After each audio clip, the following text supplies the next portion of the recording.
Hi there, welcome to the Tent News, where the truth comes to light and the stories everyone is talking about are brought straight to you. From shocking confessions and viral social media moments to real life mysteries and trending drama, this is the place where we uncover it all. Now, please watch this video first, and I will be back with the rest of my commentary. POV, my honest opinion regarding dating foreigners. Ngingafakanga makeup ngingafakanga nana-weave ngiyimina nje.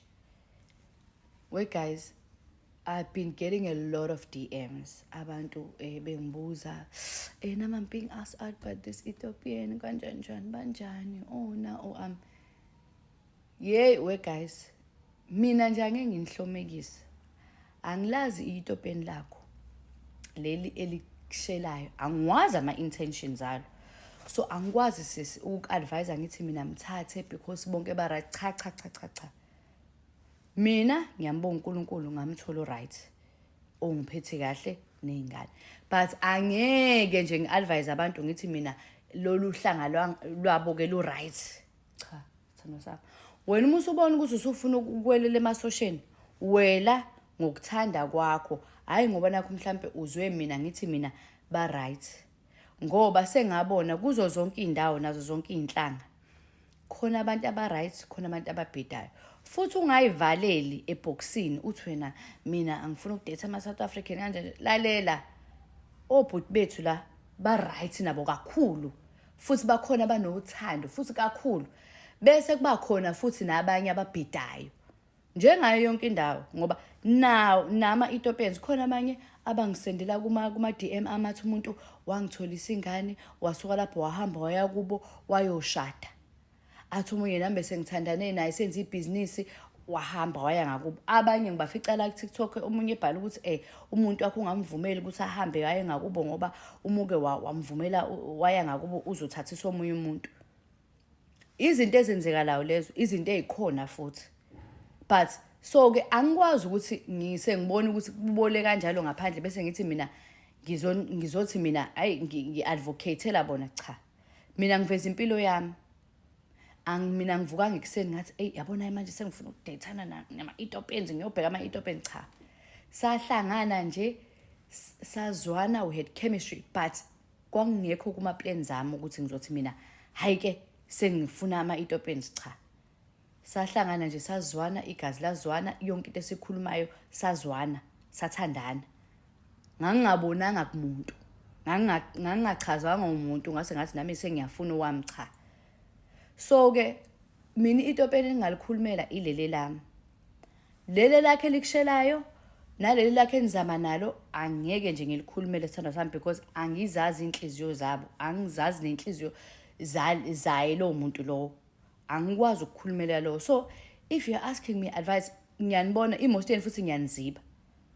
Reason being, angifuni ukuyithola sengathi mina ngimilela ngupresident wabashadikazi abangale ukuthi sonke asiyeni ngale. Cha, umuntu akayila inhliziyo yakho na inhliziyo yakhe imshonisa khona nala athola khona uthando. Mawukuthi uthando lwakho ke ulithole beyond borders, ayikho into esingayenza, ulithole khona. But intokazi le ekaSokhela uManzuza uthi chu bafethu, thathani abantu abanithandayo, ningabukeli kwabanye, ningabukeli thina bese nithi nani senifuna leyo nhlobo. Ngoba awuyazi ukuthi mhlambe lo muntu usezosebenzisa ukuthi wena ufike vele usuwazi mina ukuthi mina ngithandana nowangale nami ungithandayo, mfike umkhombise lo naye bese zenza ngathi naye ulungile kanti isigebengu. Ngoba phela ngabe vele abekho o fake marriage ukube izinto ziyaqonda zonke. That means o fake marriage ama stories abantu akhona ayiqiniso. Bakhona vele abashadela lezo zinto lezo, angeke besikhombisa amanga. Bakhona vele abeza ngendlela engekho right, bakhona futhi abeza ngendlela e-right. So-ke mina guys, unfortunately angeke ngikwazi ukuni-advise ukuthi nithande bani.